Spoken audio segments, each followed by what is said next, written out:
Bonjour à tous, je vous propose aujourd'hui dans notre nouvelle portion d'aborder la thématique de l'alliance selon le type de Melchizedek. Alors tout d'abord, quelques généralités, mais aussi quelques rappels déjà évoqués dans notre quatrième topo sur le sujet. Qu'est-ce qu'une alliance? Alors une alliance est tout d'abord un engagement solennel qui va lier deux, voire plusieurs parties entre elles. Donc il y a un lien établi entre plusieurs personnes. Une alliance fonctionne telle une police d'assurance, c'est-à-dire qu'elle va apporter sécurité et protection l'un envers l'autre. L'alliance est ainsi une promesse de loyauté totale, on ne s'engage pas à la légère. Littéralement, dans notre texte biblique, nous ne faisons pas alliance avec quelqu'un, nous coupons une alliance. En coupant une alliance, nous donnons littéralement notre vie à notre partenaire d'alliance.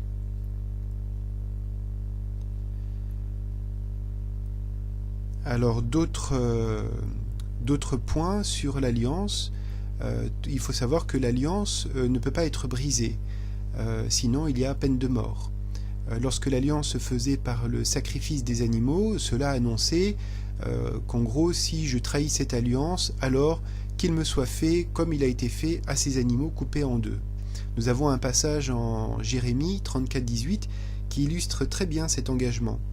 Je livrerai ces hommes qui ont conclu une alliance que j'ai ratifiée, car vous n'avez pas tenu les engagements que vous aviez pris lorsque vous avez conclu cette alliance devant moi, en coupant un veau en deux et en passant entre les deux moitiés.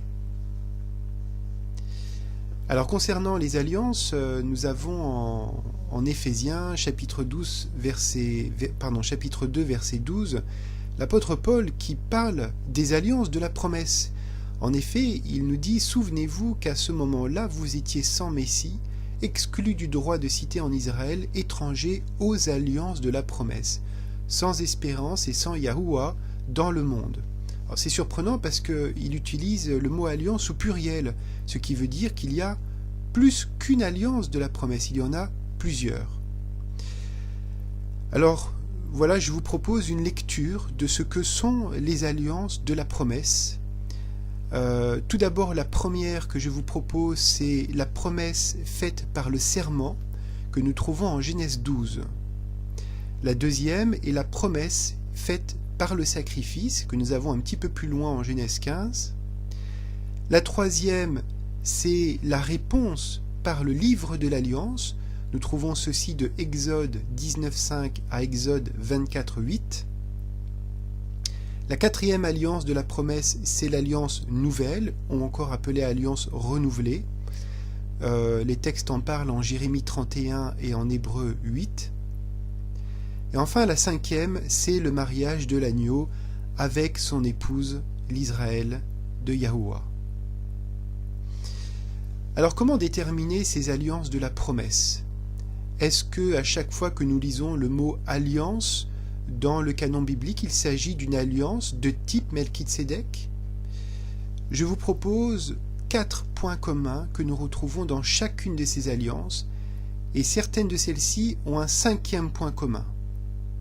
Alors, le premier point commun, c'est tout d'abord, dans l'alliance de type Melchizedek, une proposition est faite. Deuxièmement, deuxième point commun, une acceptation vient en retour. Donc, je te propose quelque chose, les termes d'un contrat, et en retour, tu acceptes ou tu n'acceptes pas. Troisièmement, on peut observer un scellement par le sang. Quatrièmement, un repas de confirmation. Ces 4 points sont communs à chacune des 5 alliances que j'ai évoquées précédemment. On retrouve un 5e point commun dans certaines de ces alliances de la promesse, lorsqu'un rappel à l'alliance de la promesse faite à Abraham est évoqué. Et ceci, c'est bien évidemment en Genèse 15. Alors vous avez pu remarquer que les 4 points communs que nous avons aux alliances de la promesse ressemblent étrangement au principe du mariage. Veux-tu m'épouser? Oui, je le veux bien. Consommons le mariage, éventuellement avant ou après, ça dépend des traditions. On va célébrer le mariage par un repas qui va venir, un banquet qui va venir confirmer cette union. Alors, quelques remarques préalables. Chacune de ces 5 alliances de la promesse est une alliance de type Melchitsédek établie sous le sacerdoce de Melchitsédek. Cela n'a strictement rien à voir avec le sacerdoce d'Aaron ou avec ce qu'on appelle le livre de la loi que nous développerons lors de notre prochaine étude. Et tout ceci est relatif au sacerdoce lévitique. Il faut noter aussi que ces caractéristiques n'apparaissent pas toujours dans l'ordre indiqué précédemment. Par contre, on les retrouve toujours. La proposition, l'acceptation, le scellement par le sang et le repas de confirmation. Alors, est-ce qu'on trouve ces 4 points communs dans chacune de ces 5 alliances de la promesse? C'est ce que je vous invite à découvrir avec moi. Nous allons reprendre une alliance après l'autre et un point après l'autre. Je me répète sur une vision, une proposition faite dans cette étude, c'est que je crois que ces 5 alliances de la promesse dont parle l'apôtre Paul a lieu avant l'épisode du veau d'or et à partir de la venue du Messie, pas entre les deux. C'est-à-dire que de l'épisode du veau d'or jusqu'à la venue de Yahusha, il n'y a pas d'alliance de type Melchitsédek. C'est avant le veau d'or et à partir de la venue du Messie Yahusha.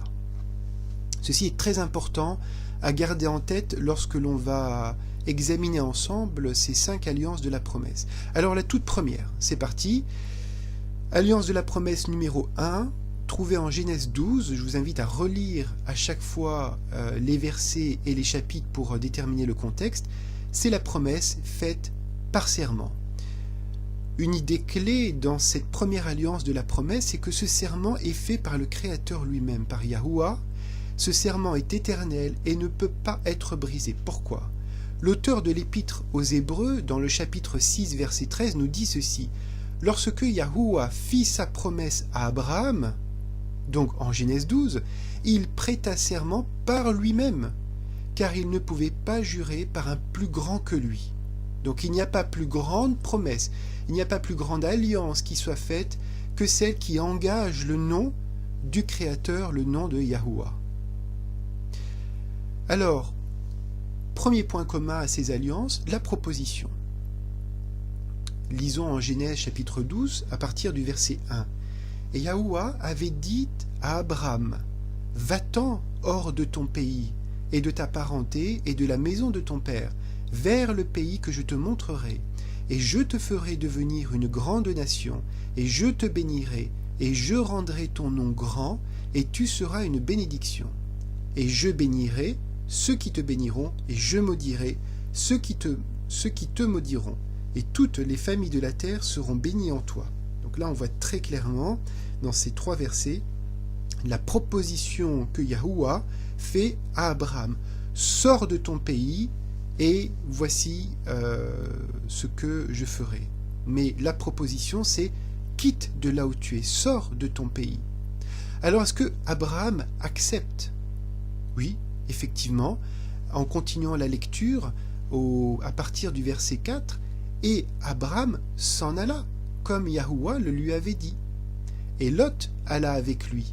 Et Abraham était âgé de 75 ans quand il sortit de Charan.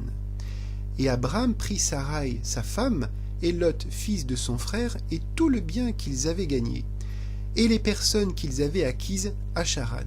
Et ils sortirent pour aller au pays de Canaan, et ils arrivèrent au pays de Canaan. Et Abraham traversa le pays, jusqu'au lieu de Sichem, jusqu'aux chênes de Morée.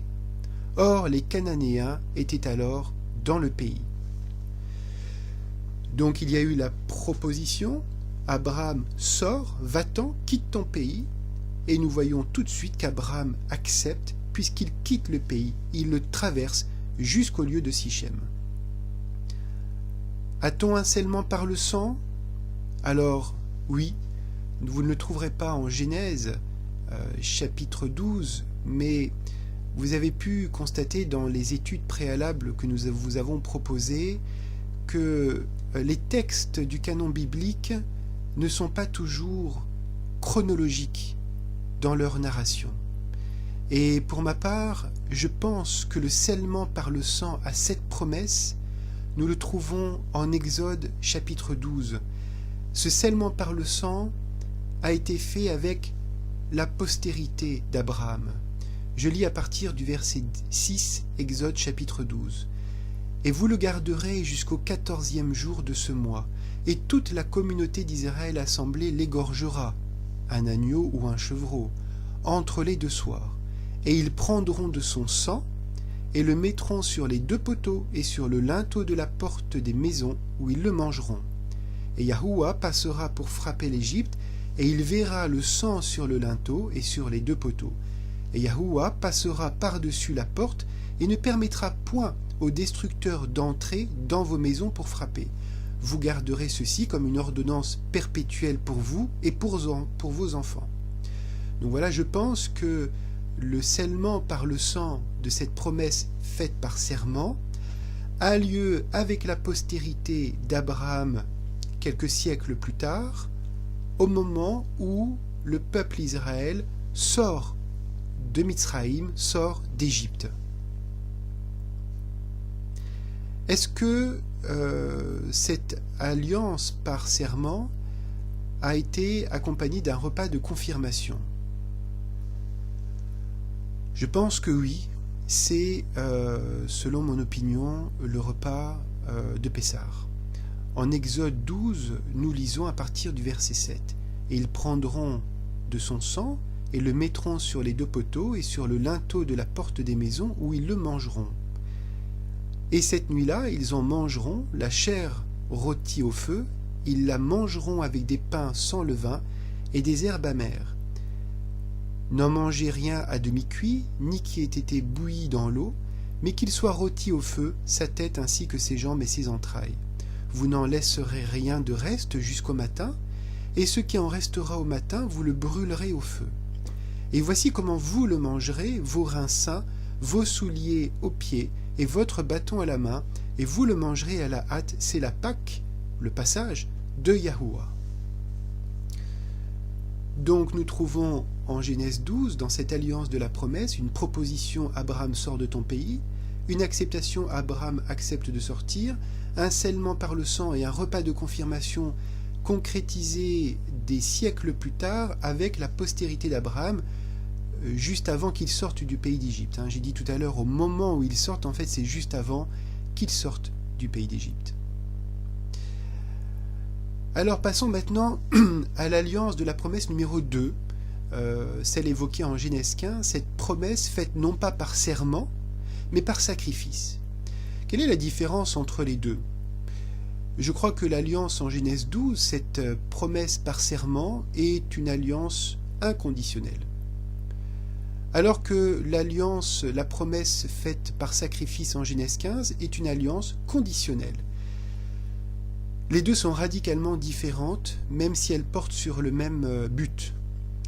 L'alliance en Genèse 15 est une alliance à 2 parties engagées. Il y a Yahuwah, et nous l'avions vu, Yahusha, dans notre étude précédente, d'un côté, et l'homme, Abraham, de l'autre. Et dans cette alliance avec les animaux coupés en 2, est attachée à ce principe d'alliance une dette mortelle, une dette par la mort, en cas de non-respect de l'engagement d'un parti ou de l'autre. Donc je vous invite à vous référer à la 4e étude sur notre enquête Melchizedek pour plus de détails par rapport à cela. Une petite parenthèse avant de rentrer dans les points communs avec les autres alliances de la promesse. L'histoire du sacrifice d'Isaac. Je ne crois pas que le sacrifice d'Isaac soit une alliance en référence à la promesse. En Genèse 22, nous pouvons lire cet épisode où Abraham emmène son fils Isaac pour le sacrifier à la demande du Créateur. Je crois qu'Isaac n'est pas la promesse de l'alliance, il est la réalité de la promesse. Nous pouvons lire, on va le faire, qu'en fait, cet épisode, c'est l'expression de la crainte qu'Abraham a envers Yahuwah.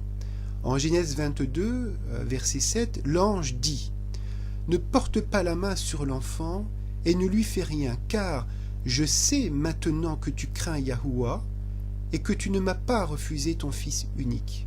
Bon, on voit bien ici que cet acte est l'expression de la crainte d'Abraham envers Yahuwah. Cet épisode est pour nous aussi une très forte démonstration de la foi d'Abraham. Toujours en Genèse 22, versets 16 et 17, nous lisons « Il dit, je le jure par moi-même, déclaration de Yahuwah, parce que tu as fait cela, et que tu ne m'as pas refusé ton fils unique, je te bénirai, et je multiplierai ta descendance, etc. etc. » On retrouve la même déclaration en Genèse 22 qui fut faite en Genèse 12. Pardon. En Genèse 12 et réitérée en Genèse 15. Donc, l'épisode du sacrifice non complet d'Isaac par Abraham est la manifestation de sa crainte et de sa foi envers Yahuwah.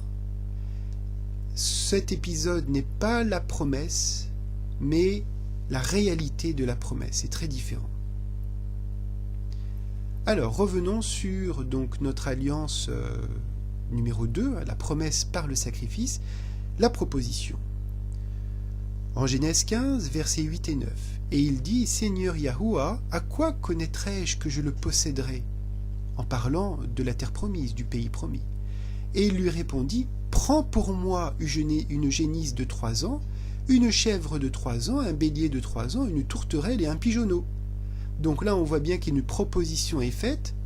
Le Créateur propose à Abraham, « Voilà, je te propose de faire ceci. » Est-ce que Abraham accepte? Bien sûr. Au verset 10, « Et il, Abraham, prit toutes ces choses et les partagea par le milieu, et il mit chaque moitié vis-à-vis de l'autre, mais il ne partagea point les oiseaux, et les oiseaux de proie fondirent sur ces bêtes mortes, mais Abraham les chassa. » Donc Abraham accepte la proposition faite par Yahuwah. Y a-t-il un scellement par le sang? Oui, bien évidemment. Lorsque les animaux sont coupés en deux, beaucoup de sang baigne entre les parties d'un côté et disposées d'un côté et disposées de l'autre.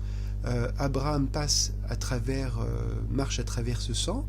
Et au verset 17, nous lisons « Et lorsque le soleil fut couché, il y eut une obscurité épaisse, et voici, il y eut une fournaise fumante, et une flamme de feu qui passa entre les chairs partagées. En ce jour-là, Yahuwah traita alliance avec Abraham en disant « Je donne ce pays à ta postérité depuis le fleuve d'Égypte jusqu'au grand fleuve, au fleuve d'Euphrate. » Y a-t-il un repas de confirmation? Je crois que nous le trouvons en Genèse chapitre 18, à partir du verset 5. « Et j'apporterai un morceau de pain, et vous fortifierez votre cœur, ensuite vous passerez outre. Et c'est pour cela que vous êtes passés près de votre serviteur. Et ils dirent, faites comme tu as dit. » Donc en fait là nous avons 3 personnes qui viennent visiter Abraham et Sarai lorsqu'ils sont au pays de Sichem. Alors Abraham alla en hâte dans la tente vers Sarah et dit, apporte vite 3 mesures de fleurs de farine, pétris-les et fais des gâteaux. Et Abraham courut vers le troupeau, prit un veau tendre et bon, et le donna au serviteur qui se hâta de l'apprêter. Ensuite il prit du beurre et du lait, et le veau qu'il avait apprêté, et les mit devant eux. Et lui se tenait devant eux sous l'arbre, et ils mangèrent. Voilà, je crois véritablement que la promesse par sacrifice trouve son repas de confirmation en Genèse 18. Alors, certaines personnes pourraient me présenter l'épisode en Genèse 14 de la rencontre Melchizedek-Abraham, avec le partage du pain et du vin et de l'offre de la dîme de tout le butin en échange.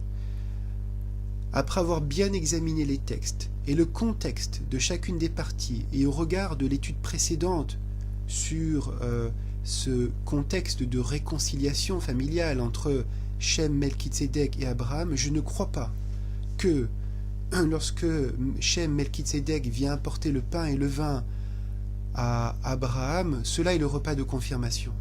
Je ne le crois pas, combien même l'idée de rapprochement avec le dernier repas de notre Messie et de ses disciples est très très séduisant. Bon, chacun fera son avis sur le sujet. Je vous propose cette lecture qui me semble être plus cohérente au vu de l'ensemble des éléments et surtout du contexte dans lequel les éléments arrivent. Passons maintenant à l'alliance de la promesse numéro 3, intitulée La réponse, le livre de l'alliance.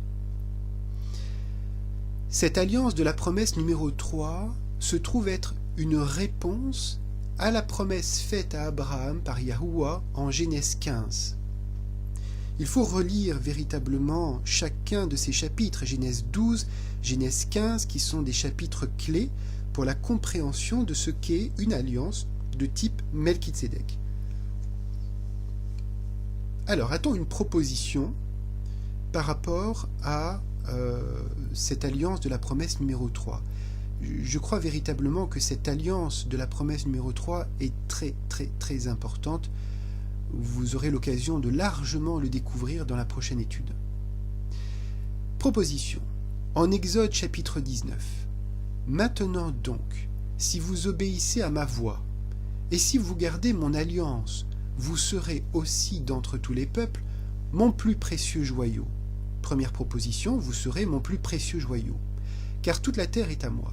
Et vous me serez, deuxième sous-proposition, un royaume de sacrificateurs, et troisième sous-proposition, une nation sainte.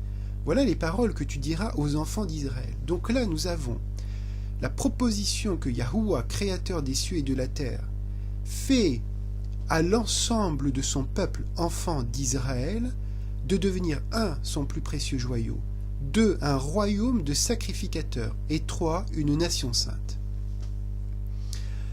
Alors, est-ce que les enfants d'Israël acceptent ? Eh bien, c'est très particulier, c'est pour ça que je trouve qu'elle est très très importante, cette alliance de la promesse, c'est que l'acceptation ici, elle est double.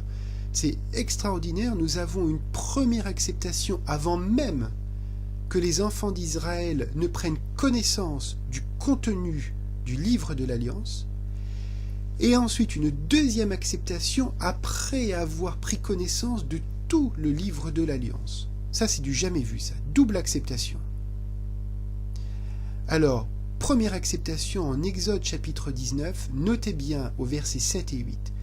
Et Moïse, Moshe vint et appela les anciens du peuple, et mit devant eux toutes ces paroles que Yahuwah lui avait commandées.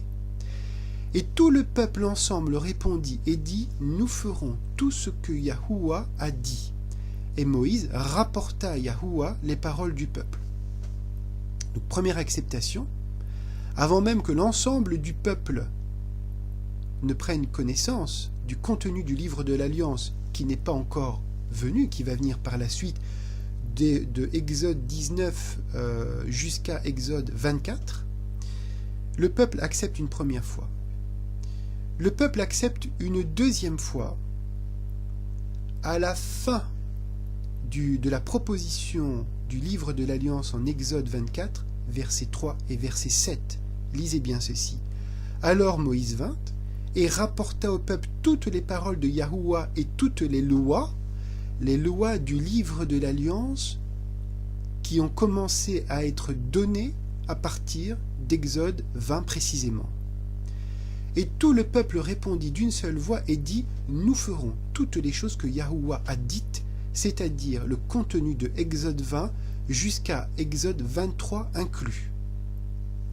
Puis, au verset 7, il prit le livre de l'Alliance, je le répète, cela va de Exode 20 inclus jusqu'à Exode 23 inclus, et il le lut au peuple qui l'écoutait et qui dit, nous ferons tout ce que Yahuwah a dit et nous obéirons. Je paraphrase, nous, peuple d'Israël, enfants d'Israël, nous acceptons à maintes reprises, nous répétons plusieurs fois que nous sommes d'accord avec ce contrat, avec cette proposition du livre de l'Alliance, faite par notre libérateur, par Yahuwah, nous ferons tout ce qui est écrit dedans. Et cela va de Exode 20 à Exode 23 inclus.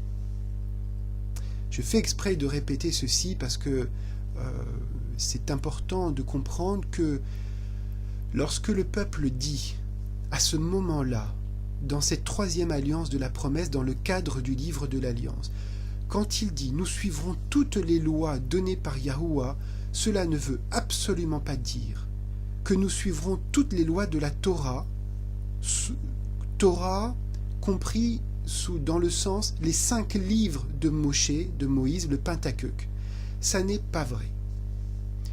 Alors avons-nous un scellement par le sang dans cette troisième alliance de la promesse? Oui, en Exode chapitre 24, versets 6 à 8. Et Moïse prit la moitié du sang et le mit dans les bassins, et il répandit l'autre moitié sur l'autel. Puis il prit le livre de l'Alliance, je me répète à nouveau, de Exode 20 à Exode 23 inclus, et il le lut au peuple qui l'écoutait et qui dit « Nous ferons tout ce que Yahuwah a dit et nous obéirons », c'est ce que nous venons de voir. Et Moïse prit donc, une fois qu'il y a eu cette acceptation ultime, prit donc le sang et le répandit sur le peuple et dit « Voici le sang de l'alliance que l'Éternel a traité avec vous selon toutes ses paroles.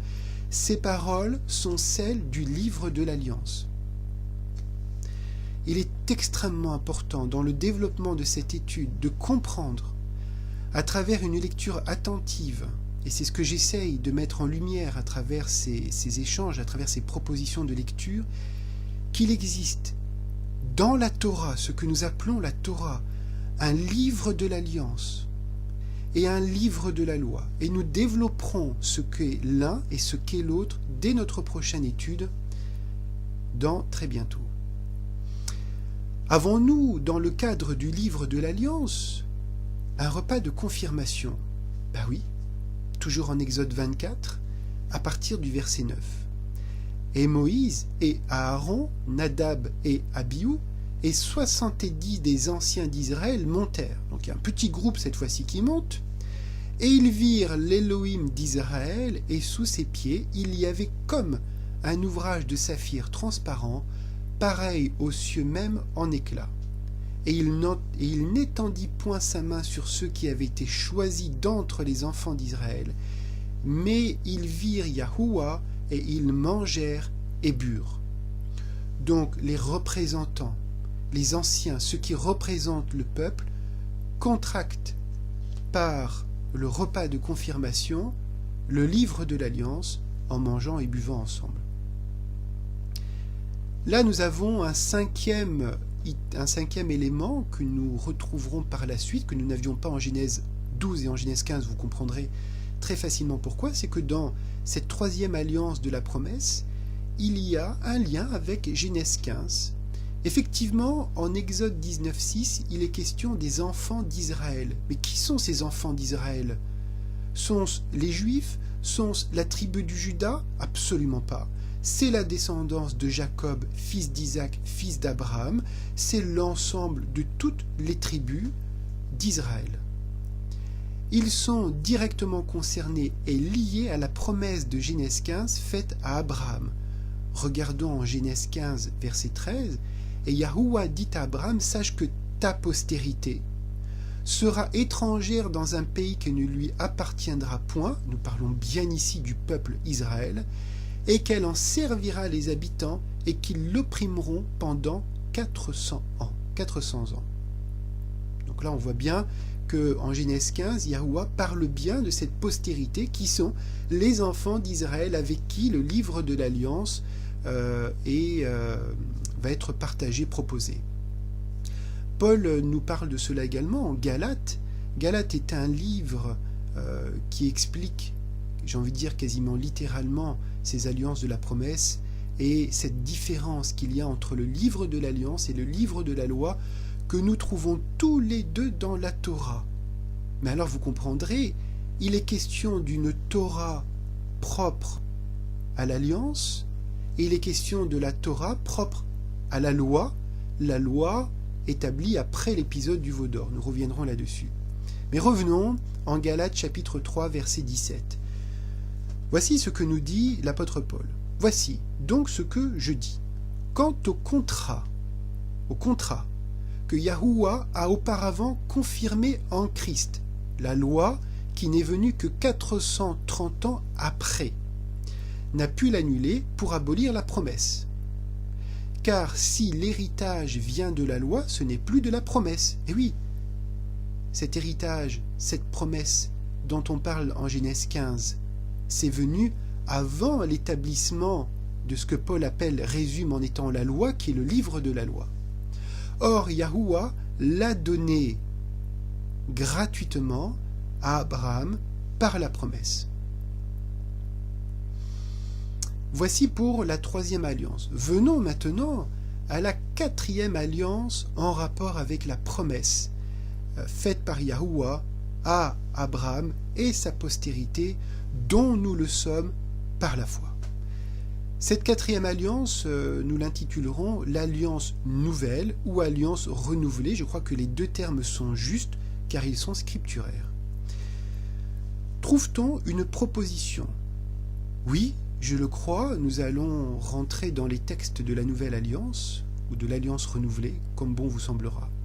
Ce fameux verset tant connu du monde évangélique, Jean 3,16. Car Yahuwah a tant aimé le monde qu'il a donné son Fils unique, afin que quiconque croit en lui ne périsse point, mais qu'il ait la vie éternelle. Voici la proposition que Yahuwah fait, dans le cadre de ces conditions bien évidemment. Je vous propose la vie éternelle. C'est pas mal comme proposition. Moi personnellement j'accepte.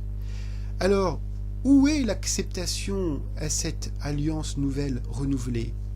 Un peu plus loin, en Yohanan, Jean chapitre 3, verset 17. Car Yahuwah n'a point envoyé son Fils dans le monde pour condamner le monde, mais afin que le monde soit sauvé par lui. Voici l'acceptation. Celui qui croit en lui, je me permettrai de paraphraser, celui qui accepte ma proposition, celle de Jean 3,16, n'est point condamné, mais celui qui ne croit point est déjà condamné, et oui, il refuse la proposition, parce qu'il n'a pas cru au nom du Fils unique de Yahuwah. L'apôtre Paul fait écho à cela dans son épître aux Romains au chapitre 10 à partir du verset 9. Elle dit que si tu confesses de ta bouche, je confesse de ma bouche, j'accepte, oui, que Yahusha est le Seigneur et que tu crois dans ton cœur que Yahuwah l'a ressuscité des morts, tu seras sauvé. Car on croit du cœur pour obtenir la justice et l'on fait confession de la bouche pour le salut. Bien évidemment, la proposition initiale de Jean 3,16, justement amenée comme fanion évangélique, qui est la proposition, doit et implique différentes choses sous-jacentes et implique derrière une acceptation ou pas. Est-ce que cette alliance nouvelle, renouvelée, selon l'auteur de l'Épître aux Hébreux, même meilleure que les précédentes, a-t-elle été scellée par le sang? Bien évidemment. En Matthieu chapitre 26, verset 28, vous l'aurez compris, lors du dernier repas de notre Messie Yahusha avec ses disciples, futurs apôtres, il dit ceci: car ceci est mon sang, le sang de la nouvelle alliance, qui est répandu pour plusieurs pour la rémission des péchés. Alors bien évidemment, c'est une prophétie qu'il donne à travers ce repas de partage, ce repas, car dans la coupe qu'il tient en main, ça n'est pas son sang qui est dedans. Il est en train de prophétiser sur ce qui va venir par rapport à son sacrifice. Et nous pouvons lire en Jean chapitre 19 verset 34, l'un des soldats lui enfonça sa lance dans le côté, et aussitôt il en sortit du sang et de l'eau. Donc là je pense, au vu de ces deux exemples, mais vous pourrez en trouver d'autres dans les Écritures, cette alliance nouvelle renouvelée est scellée par le sang de l'agneau, bien évidemment. Y a-t-il un repas de confirmation? Oui, vous le savez, en Luc chapitre 22 à partir du verset 15. Donc c'est toujours dans ce contexte du dernier repas. Et il leur dit, Yahusha, le Messie, leur dit, j'ai fort désiré, j'avais hâte de manger cette Pâque avec vous avant que je souffre. Car je vous dis que je ne la mangerai plus jusqu'à ce qu'elle soit accomplie dans le royaume de Yahuwah. Puis il prit du pain, et ayant rendu grâce, il le rompit, et le leur donna en disant « Ceci est mon corps, qui est donné pour vous, faites ceci en mémoire de moi. » De même, après avoir soupé, donc là on voit le contexte du repas de confirmation, il leur donna la coupe en disant « Cette coupe est la nouvelle alliance en mon sang qui est répandue pour vous, le royaume de Yahuwah. » Alors quand il dit « Faites ceci en mémoire », c'est que je crois que ce moment où nous proposons d'accepter la promesse faite par Yahuwah à Abraham, par son fils, c'est cela l'alliance nouvelle, la nouveauté, l'alliance renouvelée. Accepte. Je te propose, tu acceptes. Au moment justement où je reconnais le sacrifice de mon Messie à la croix, je rentre par le sang dans cette alliance et je confirme cela au moment de Pessah, une fois par an, selon mon opinion, en mémoire de ce repas de confirmation. Je partage le repas de Pessah et là pour justement réitérer, renouveler cette alliance dans notre cœur. Y a-t-il un lien avec Genèse 15 ? Alors, en Romains chapitre 4, verset 16, Paul nous dit « C'est donc par la foi que nous sommes héritiers, afin que ce soit par grâce et que la promesse, nous revenons encore avec la promesse, que la promesse soit assurée à toute la postérité, non seulement à celle qui est de la loi, mais aussi à celle qui est de la foi d'Abraham. » Et en Galates chapitre 3, verset 29, l'apôtre Paul nous dit « Et si vous êtes de Christ, vous êtes donc la postérité d'Abraham et les héritiers selon la promesse. » Rien qu'avec ce passage, il est complètement inutile de savoir de quelle tribu on descend, si on descend d'une tribu d'Israël, de Juda ou je ne sais quoi. Il suffit de se demander, de se poser la véritable question, sommes-nous de Christ ?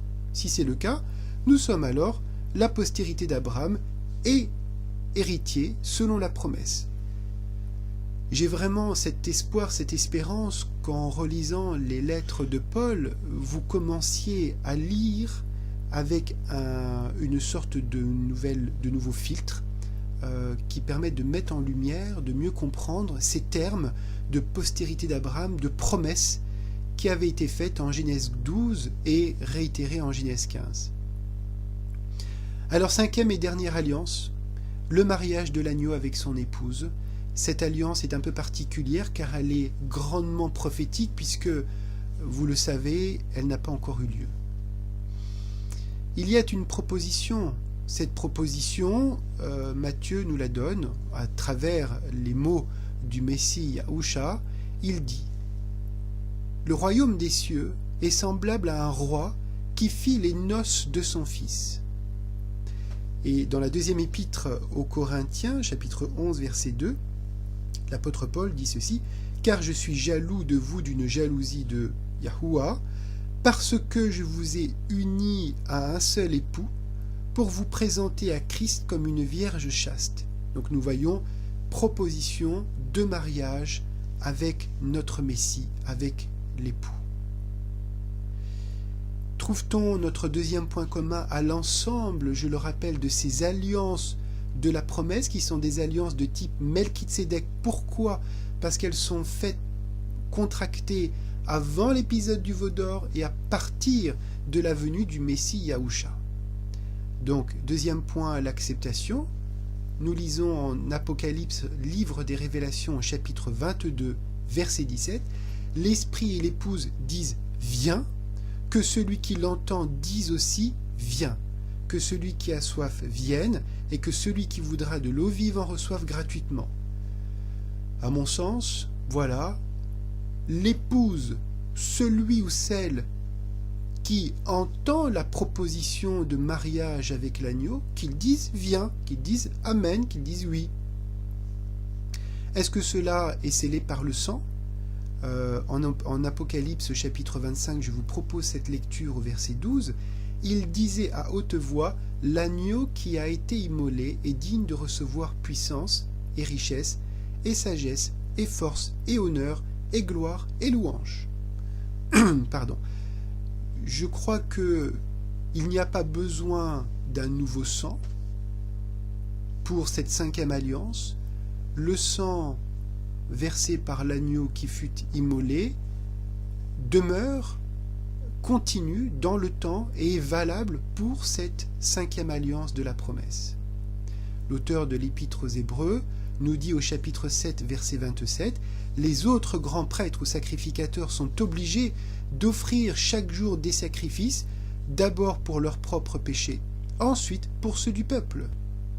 Lui n'en a pas besoin, car il a tout accompli une fois pour toutes, en s'offrant lui-même. Un seul sacrifice, et c'est fini. » Y a-t-il un repas de confirmation? Mais oui, les fameuses noces, le fameux banquet des noces de l'agneau que nous pouvons lire en Apocalypse chapitre 19 verset 9, et l'ange me dit, écrit, heureux ceux qui sont appelés au banquet des noces de l'agneau. Il me dit aussi, ce sont là les véritables paroles de Yahuwah. Donc nous avons bien une proposition, une acceptation, un scellement par le sang, un repas de confirmation. Y a-t-il un lien avec la promesse faite en Genèse 15? Regardons 3 passages. En Genèse 15, verset 1, « Après ces choses, la parole de Yahuwah fut adressée à Abraham. » Après ces choses, c'est après la rencontre avec Shem Melchitsédek.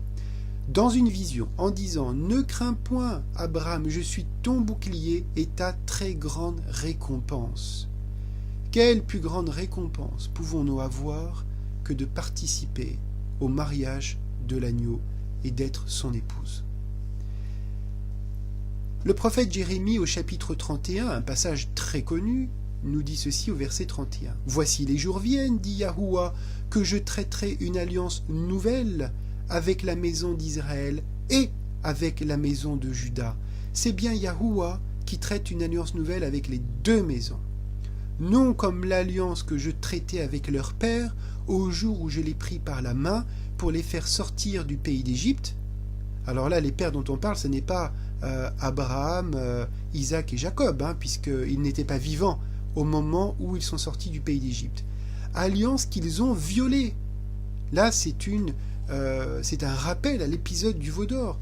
Cette alliance qu'ils ont violée, c'est le livre de l'alliance qui a été violé par l'épisode du veau d'or. Et toutefois, j'avais été pour eux un époux, dit Yahuwah. Et l'apôtre Paul, dans la première épître aux Corinthiens, chapitre 11, verset 25, nous dit ceci. De même aussi, après avoir soupé, il prit la coupe et dit, « Cette coupe est la nouvelle alliance en mon sang. Faites ceci en mémoire de moi toutes les fois que vous en boirez. » Voici le rappel à l'alliance faite en Genèse 15. Alors, pour conclure, quelques petites idées clés. Le mot hébreu, brit, est généralement traduit dans le canon biblique par le mot alliance. Le mot brit signifie alliance, comme dans le cas d'un mariage. Ce que nous avons vu, c'est typiquement l'alliance du type Melchitsédek. Mais brit signifie aussi un pacte, un traité ou encore une ordonnance. Ceci est très important. Une ordonnance établit un lien que va imposer un supérieur à un inférieur qui doit lui rester dans la fidélité. Donc à chaque fois que vous lisez le mot alliance dans votre Bible, essayez de voir dans quel contexte ce mot est utilisé et s'il est une alliance de type Melchitsédek ou pas. Je vous donne ce qui me semble être un indice, un fanion vert pour savoir si l'alliance est de type Melchitsédek. Ça se passe avant l'épisode du veau d'or et à partir de la venue du Messie Yahusha. Lire alliance dans la Bible, vous le comprendrez, en tout cas c'est ma compréhension, ne signifie pas que cela concerne tous les croyants dans le Messie Yahusha. Je comprends et je suis passé par là que lorsque nous avons un appel à revenir, à reconsidérer la Torah, nous avons tendance à vouloir tout pratiquer de ce qui existe dans la Torah. Or, je ne crois pas que cela soit juste, que cela soit bon, que cela soit vrai. Je pense que marcher par l'esprit, c'est marcher selon l'alliance qui est relative au sacerdoce de Melchizedek. Réétudier ce qui est écrit de Exode 19 à Exode 24, c'est très important. Avant la prochaine étude, dans laquelle je reviendrai plus précisément sur les différences entre livre de l'Alliance et livre de la loi. Donc c'est ce que nous verrons la prochaine fois. Le livre de l'Alliance, c'est ce qui est avant le veau d'or, et le livre de la loi, c'est ce qui vient après le veau d'or, jusqu'au sacrifice du Messie Yahusha. Je précise une petite chose, notre Messie a vécu sous l'autorité du livre de la loi. Voilà, j'espère, il y a beaucoup de passages qui ont été évoqués dans cette étude. Je vous invite à relire tranquillement, à reconsidérer cette proposition d'exégèse, cette proposition de lecture, à laquelle j'adhère pleinement parce qu'elle est véritablement libératrice et nous permet de comprendre la différence entre le sacerdoce selon l'ordre de Melchizedek et le sacerdoce selon l'ordre d'Aaron. Et automatiquement, si vous vous êtes posé les questions, dois-je porter les tzitzit? Dois-je me faire circoncire? Je pense qu'il y aura une étude annexe sur la circoncision pour rentrer un peu plus dans le détail au regard des histoires de sacerdoce. Est-ce que je dois mettre une mezouza à la porte de ma maison? Est-ce que ceci, est-ce que cela? Toutes les choses que nous lisons dans la Torah, dans les 5 premiers livres de votre Bible. Qu'est-ce qui est pour nous sacrificateur selon l'ordre de Melchizedek et qu'est-ce qui ne l'est pas? Ce que je crois aujourd'hui, c'est que ce qui est avant l'épisode de veau d'or est pour nous, le Shabbat, les saintes convocations, les règles alimentaires, etc., etc., et ce qui est enseigné par les apôtres est pour nous. Ce qu'il y a entre les deux n'est pas pour nous comme bien même. Certains aspects, je modère très légèrement, certains aspects sont des mises en lumière, des rappels de ce qui est déjà dans le livre de l'Alliance. Voilà, j'essaierai d'articuler, de développer convenablement tout cela lors de notre prochaine étude, afin de pouvoir vous apporter peut-être un regard nouveau sur les Écritures inspirées, et peut-être, je l'espère, c'est le but de nos études, d'édifier votre foi et d'être sûr d'être sur le bon chemin. Bien-aimés, d'ici là, je vous souhaite le shalom de notre Père à tous, et je vous dis à très bientôt.